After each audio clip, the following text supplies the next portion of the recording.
नमस्कार, मी नूतन. लोकप्रांतमध्ये आपल्या सर्वांचं स्वागत. अगं यारेचे चित्रपट सर्वांनी पाहिलाच असेल.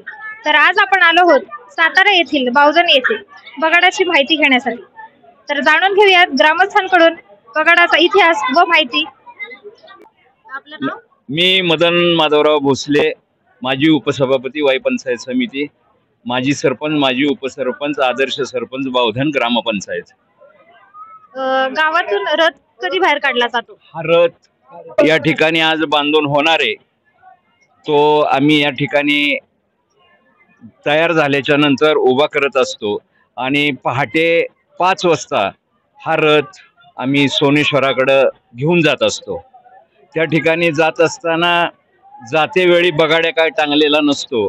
बगाड्या हा रथाच्या पाठीमाग येत असतो, चालत असतो. बगाड्यावर सुद्धा आम्ही त्या बगाड्याला बसवत नाही. तो चालत चालतच पालख्या आणि बगाड्या अशा पद्धतीनं पाठीमाग आम्ही ते रथ घेऊन जात असतो. तो रथ घेऊन जात असताना सकाळी बैल जुंपून आम्ही तो घेऊन जात असतो. हे नेल्याच्या नंतर त्या ठिकाणी साधारणपणे 8-8:30च्या दरम्यान सोनेश्वरी या ठिकाणी हा रथ पोहोचवत असतो आणि जे कायमचं सोनेश्वरचं जे ठिकाण आहे त्या ठिकाणावरून फिरवून साधारणपणे 10-11च्या दरम्यान बगाड्याला नदीमध्ये विधिवत आंघोळ घालून त्या ठिकाणी त्याची पूजा करून त्या ठिकाणी बगाड्या टांगला जातो. बगाड्या टांगल्याच्या नंतर त्या ठिकाणी 12 बैल जुंपली जातात.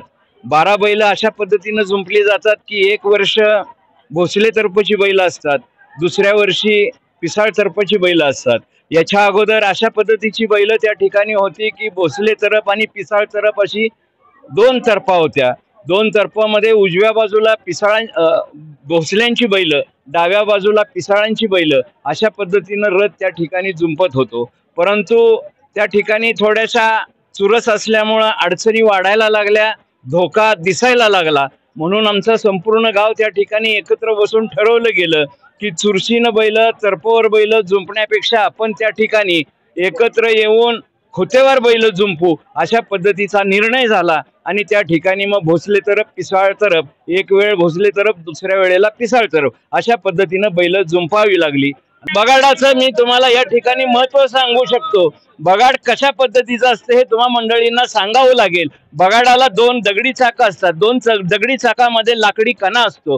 कण्यावर बुटा असतं, बुट्यावर साठा असतो, साठ्यावर वाघ असतो, वाघावर खांब असतो, खांबावर एक बाहुली असते, बाहुलीवरती शीड असतं आणि त्या शिडाला नवसाचा बगाड्या टांगला जातो. अशा पद्धतीचा हा रथ असतो. त्याच्याकरता तुम्ही पाहण्यासाठी 100% सर्वांनी यावं अशा पद्धतीचं मी आपल्या सर्वांना हात जोडून नम्रतेची विनंती करतो. लोखंडाचा कसल्याही पद्धतीचा बगाडाला भाग नसतो. एकच फक्त बगाड्याला पाठीमाग लावलेला जो गळ असतो तो गळ लोखंडाचा सोडला तर कसल्याही पद्धतीचं लोखंडाचा भाग त्याच्यामध्ये नसतो. एक दगडी चाक आणि लोखंडाचा तो गळ अशा पद्धतीचे 2 वस्तू जर सोडल्या तर सगळ्याच्या सगळे लाकडी भाग असतो. कळक असू दे, त्याच्याबरोबर असणारं लाकूड जे आहे हे बाबळीच्या व्यतिरिक्त आम्ही कसल्याही पद्धतीनं वापरत नाही. बाबळीचं लाकूड अतिशय चिवट असल्यामुळं, टिकाव असल्यामुळं बाबळ हाच आम्ही फक्त बगाडासाठी वापर त्याचा करत असतो. आणि भैरवनाथाची श्रद्धा असल्यामुळं हे बगाड कोरोना काळामध्ये सुद्धा झालं